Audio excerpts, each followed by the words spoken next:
زیادہ گفتگو اس لیے نہیں کرنا چاہتا کہ میں ایک بھرپور کالم لکھ رہا ہوں اور میں آپ سے بیان کروں کہ اس کالم کو لکھتے ہوئے میری جو کیفیت تھی وہ کیفیت جو ہے وہ بیان سے باہر تھی۔ میں کالم پڑھ کے سنا دیتا ہوں اس لیے کہ اس کالم کے بعد میرے پاس کوئی اور لفظ ایسے نہیں بچیں گے کہ میں اس تقریر پر تبصرہ کر سکوں۔ یہ کالم خالصتاً سید الانبیاء صلی اللہ علیہ وسلم کے حوالے سے، اسلام و فوبیا کے حوالے سے مسلمانوں کی آواز کو اس عالمی فورم پر بلند کرنے کی بات ہے۔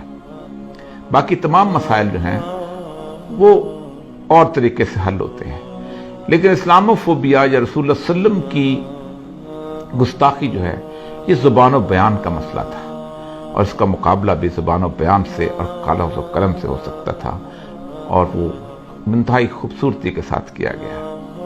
میں آپ کو کالم آپ کی نظر کرتا ہوں، یہ انشاءاللہ عزیز آپ اخبارات میں بھی پڑھ لیں گے، لیکن میں یہ خراج عقیدت ہے جو عمران خان صاحب کو دینا چاہتا ہوں۔ 31 اکتوبر 1929 کو غازی علم الدین شہید کو اس میاں والی کے علاقے میں جیل میں تختہ دار پر لٹکایا گیا، جہاں سے عمران خان کے ددھیال کا بھی تعلق ہے۔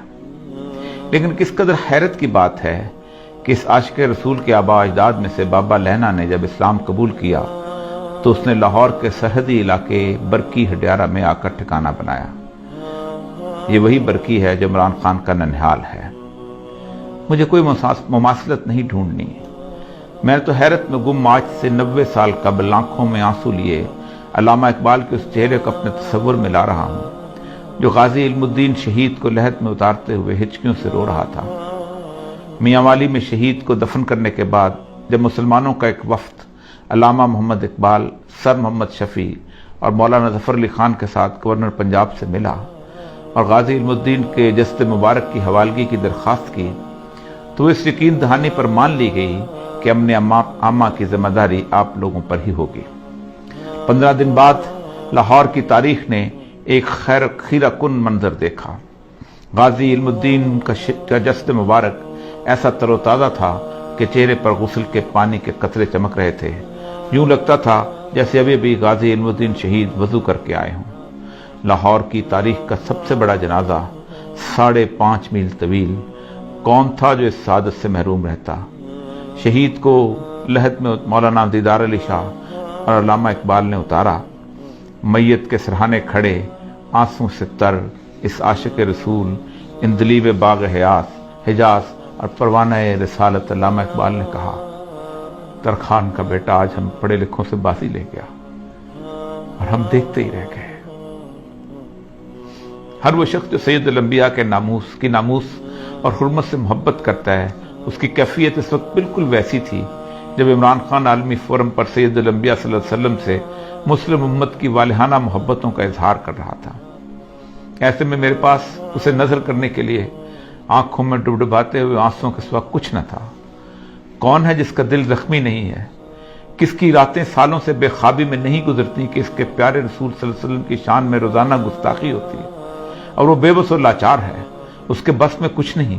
وہ پکار کر بتانا چاہتا ہے کہ میں اس مدینے والی سرکار سے اپنی ماں، باپ، بہن، بھائی اور اولاد سے زیادہ محبت کرتا ہوں، اور یہ میرا آخری سرمایہ ہے، یہی میرے ایمان کی جمع پونجی ہے۔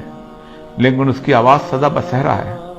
وہ کوئی مولوی ہے تو بس جمعہ کے خطبے میں آواز بلند کر لیتا ہے، کسی تحریک کا سربراہ ہے تو جلوس نکال لیتا ہے، دھرنا دیتا ہے، مفتی ہے تو فتویٰ دیتا ہے، کالم نگار دانشور ہے تو کالم لکھتا ہے، ٹی وی پر گفتگو کرتا ہے۔ لیکن یہ سب مل کر بھی اپنی آواز گستاخان رسول اور اسلام دشمنوں تک نہیں پہنچا سکتے، اور نہ ہی ان کو عالمی سطح پر اس طرح لاجواب کر سکتے ہیں جس کا موقع اور استحقاق میرے اللہ نے عمران خان کو عطا کر دیا۔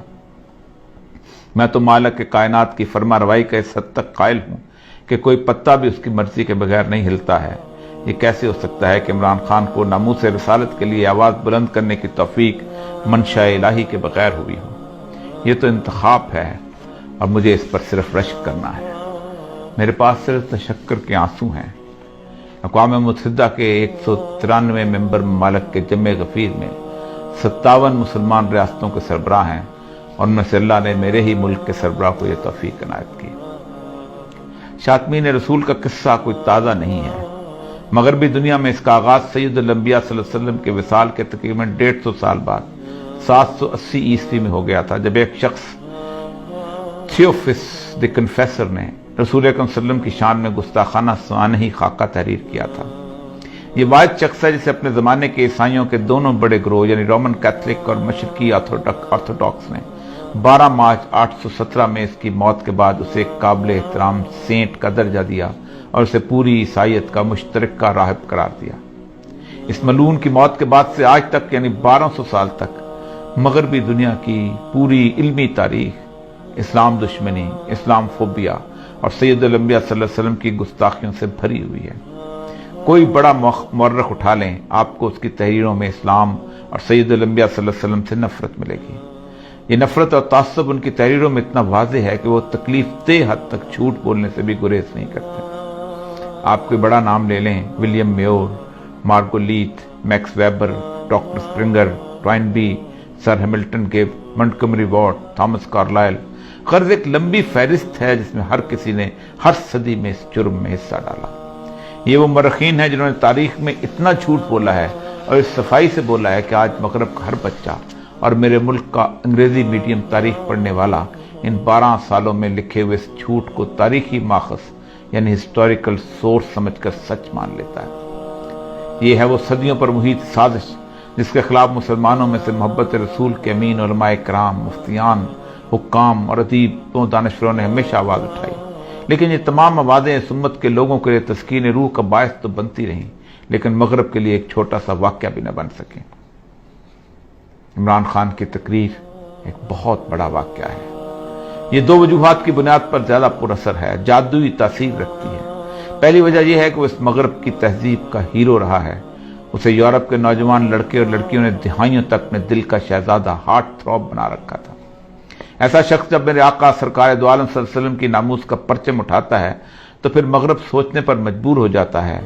ان کا یقین ایسی تمام جھوٹی تحریروں پر متزلزل ہو جاتا ہے اور وہ اصل اسلامی ماخذ کی طرف رجوع کرتے ہیں۔ دوسری وجہ یہ ہے کہ ایک بہت بڑے اسلامی ملک اور ایٹمی طاقت کا منتخب وزیر اعظم ہے۔ اس کی آواز پورے عالم میں گونجتی ہے اور وہ بھی ایک عالمی فورم پر، تو پھر وہ صرف عمران خان نہیں بلکہ 22 کروڑ مسلمانوں کا نمائندہ بن جاتا ہے۔ ایسا نمائندہ جسے 1.5 ارب مسلمانوں کی نمائندگی کا حق اور میرے آقا کی ناموس کے تحفظ کا شرف بھی خود بخود حاصل ہو جاتا ہے۔ ایسے مواقع گزشتہ 30 سالوں میں بے نظیر زرداری، مشرف اور نواز شریف کو بھی اپنے دور اقتدار میں ملے تھے، لیکن انہیں یہ سعادت حاصل نہ ہو سکی۔ سلمان رشدی کی واحیات کتاب 1988 میں آئی تو پورا عالم اسلام سراپا اشتعال تھا۔ بے نظیر اس کے خلاف احتجاج کرنے والوں پر گولی چلانے کی فرد جرم لے کر دنیا سے رخصت ہو گئی۔